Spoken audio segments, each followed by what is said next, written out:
बिस्मिल्लाहिर्रहमानिर्रहीम। शुक्रिया जनाब स्पीकर। जनाब स्पीकर, सबसे पहले तो मैं एक पॉइंट उठाना चाहता हूँ और वो ये कि वो NFC अवार्ड के हवाले से अभी तक जनाब स्पीकर साबिक़ा पार्टा जो अभी KPK में जम हो चुकी है, साबिक़ा पार्टा की आबादी को अभी तक शुमेर नहीं किया गया KPK के साथ। तो आप मेहरबानी करके इसको कमेटी रिपोर्ट कर दे, फाइनेंस कमेटी, ताकि वो इन चीज़ को गुलजफर साहब थोड़ा वजाहत कर दें, फिर मैं अगर जी आप जी जनाब स्पीकर, NFC अवार्ड चूँकि आबादी के लिहाज से मिलती है और आबादी को काउंट करके उतना ही हिस्सा दिया जाता है, तो अभी तक 2010 के फार्मूले पे आबादी काउंट की जाती है और पार्टा जो अभी जम हो चुके हैं KPK में उसको शुमेर नहीं किया जाता है KPK के साथ। जब पार्टा की आबादी शुमार होगी KPK की आबादी के साथ तो उसको उतना ही हिस्सा मिलेंगे जितनी की उसकी आबादी होगी।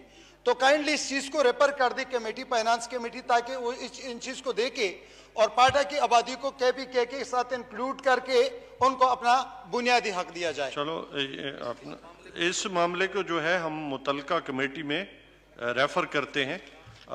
फाइनेंस है या जो भी इसका फाइनेंस बनेगी, फाइनेंस आप इसके साथ कोई डॉक्यूमेंट है वो भी जमा करा सकते हैं। जी जी जनाब स्पीकर, थैंक यू। जनाब स्पीकर, इजाज़त अगर है तो मैं एक शेर से स्टार्ट लूँगा। पुश्तो का एक शेर है कि वो इंजीनियर अजमल साहब ने भी कोट किया था उस दिन जब उसके साथ वो मसला पेश आया कि दागरुना में हडुकी और दाखौरा में बदन दे, कम दाग चे में पसले दे अगर दाग में पलमन दे। अगर कोई हमारी बाई नहीं समझ सके इनको तो मैं ज़रा इनको उर्दू में ट्रांसलेट करता हूँ। वो ये कि ये पहाड़ मेरी हड्डियाँ और धरती मेरी बदन है, जो दाग है मेरे दिल पे वो दाग मेरे दामन पे, ताकि पूरी दुनिया देख सके कि जो हमारे दिल में है वो हमारे दामन पे भी है। जनाब स्पीकर, 3 साल के इंतजार के बाद वो उम्मीदें जो इलेक्शन से पहले लोगों ने वाबस्ता किए रखे थे जनाब वजीर आजम इस्लामी जमहूरिया पाकिस्तान इमरान खान साहब से, उसमें एक और जान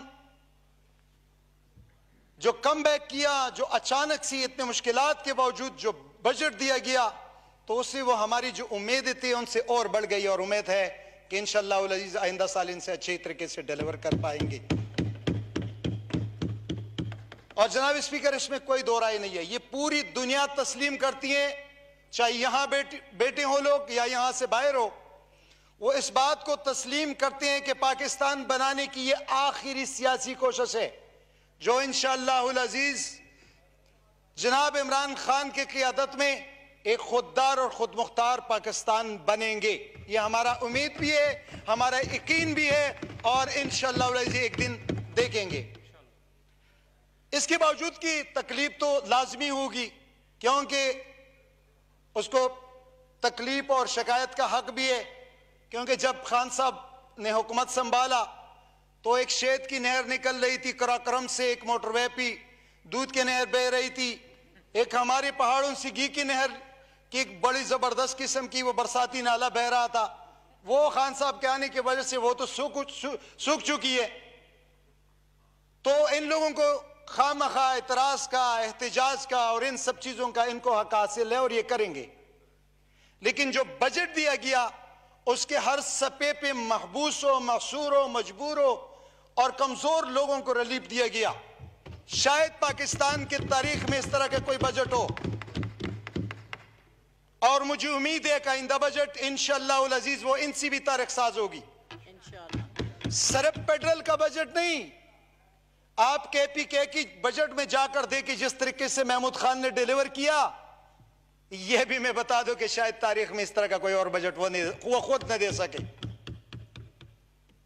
थोड़ी देर पहले मैं मौलाना साहब की तकरीर सुन रहा था और वो कह रहे थे कि एक मोटरवे का 3 बार इफ्तिताह किया गया। ओ भाई, तारीख एक पाकिस्तान की किसी सूबे का पहला बना हुआ मोटरवे अगर मैं CM की जगह होता मैं 10 बार इसका इफ्तिताह करता। 10 बार कर लेता। जब हम जा रहे होते हाथ उठा के दुआ देते कि अल्लाह इनका भला करे, 2 घंटे के अंदर अपना घर पहुंच जाते।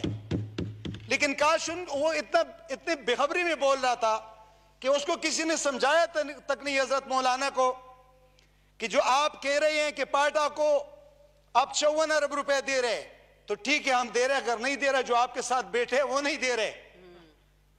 और आप ही के दौर में जो बिल पास हो रहा था इसी कौमी असेंबली से, उसमें कोई दस्तावेजी सबूत नहीं है। कमिटमेंट की बुनियाद पे उन्होंने बिल पास की, कहने की बुनियाद पे बिल पास की। उनके पास कोई कागज का इतना टुकड़ा नहीं है कि हमें किसने क्या देना है और किससे हमने क्या लेना है। कोई हमारे पास दस्तावेजी सबूत इसमें नहीं है। लेकिन इसके बावजूद इस वक्त 8 अस्पताल हम आउटसोर्स कर रहे हैं कबायली इलाकों में। तमाम कबायली एजेंसीज में 11, 22 के ऑफिस बन रही है। तमाम कबायली एजेंसी में जिसके ऊपर इन्होंने 2012 से पाबंदी लगाई थी, स्कूल्स बन रहे हैं। पूछ ले 2012 से कबायली पट्टी में कोई स्कूल नहीं बन रहा था। सिर्फ मेरे हल्के में अभी 32 स्कूल की अप्रूवल हो चुकी है, अभी वहां पे बन रही है। इनको इतना ही पता नहीं था कि सिर्फ स्पीकर साहब के हल्के में 20-30 अरब का नहीं, मेरे हल्के में 34-36 अरब रुपए का काम हो रहा है। मेरे हल्के में 34-36 अरब रुपए का काम हो रहा है। और उन्होंने एक और बात की कि लीडरडिंग हॉस्पिटल में सिर्फ एक हार्ट सर्जरी हुई थी। उनको नहीं पता था कि वहां पे पेशावर इंस्टीट्यूट ऑफ कार्डियोलॉजी बन चुके हैं, जहां पे 1100 ऑपरेशन हो चुके हैं। जब वहां की स्पेशलिटी, जिसके स्पेशलिटी है जो हॉस्पिटल की, तो क्यों इलाज जाए मरीज? यानी कि पेशावर इंस्टीट्यूट ऑफ कार्डियोलॉजी में 1100 सर्जरी हो चुकी है। तो ये लोग बेखबरी में हैं।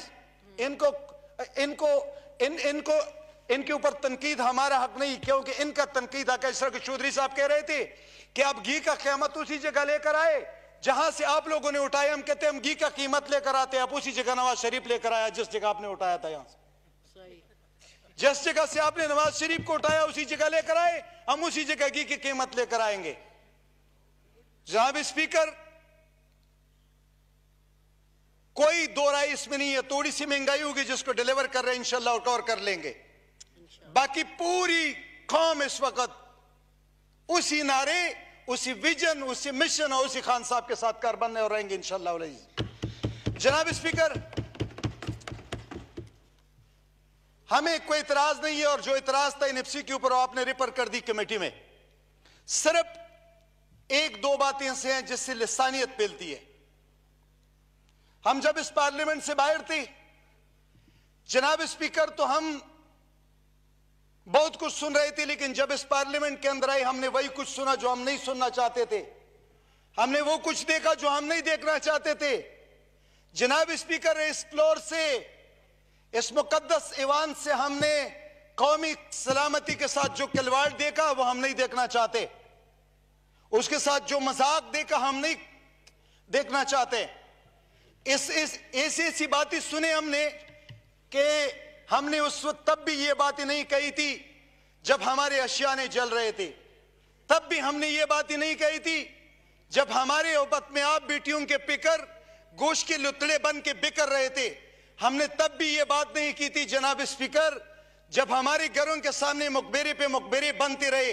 हमने तब भी नहीं की जब हमारे गुलशने मुरझाए जा रहे थे। हमने तब भी नहीं की जब हमारे माँ के गोद उजड़ रहे थे, जब हम सीने पे गोलियां खा रहे थे।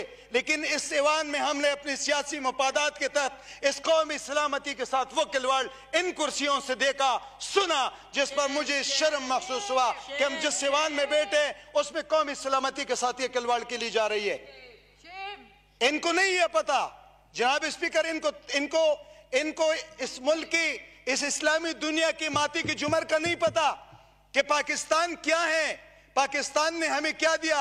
इसको तब पता होगी जब इसको हमारे बॉर्डर पे भेज दें, या फिर जाके हमारे माओं से पूछे जिसके 10-10 बच्चे, जिसके 5-5 बच्चे, जिसके 2-2 बच्चे शहीद हो चुके हैं, या फिर उन फौजियों के पास जाके जो मां से इजाजत लेती हुई निकलते वापस लेकर आते झंडे में लपेट के। जनाब स्पीकर, इनके साथ एक और मसला, हमेशा हमने कुर्बानी की बात इसलिए की कि हमने कुर्बानी पे कुर्बानी दिया, और जिससे आपका वास्ता होता है वही चीज आपके जबान पे आ जाती है। जनाब स्पीकर, परसों यहां पे पुलिस वाले ने दीर के एक बच्चे को पकड़ा, 14 साल के बच्चे को पकड़ा, तीसरे दिन उसकी लाश उसके मां को मिल गई, जिस पे स्पीकर साहब ने मेरे ख्याल से रूलिंग भी दी और आईजीसी रिपोर्ट भी तलब की। लेकिन जनाब स्पीकर, इनसे लिसानियत पूछती है इन चीजों से। इन पुलिस वालों के साथ खुदारा एक काम करे, जनाब स्पीकर तवज्जो चाहिए, इनके साथ एक काम करे, इन पुलिस वालों को उठा के या हमारी जो अफगानिस्तान के साथ बॉर्डर है उस पर भेज दे या सियाचिन में भेज दे और इन तानों में किसी मेजर कर्नल या किसी कैप्टन को बिठा दे।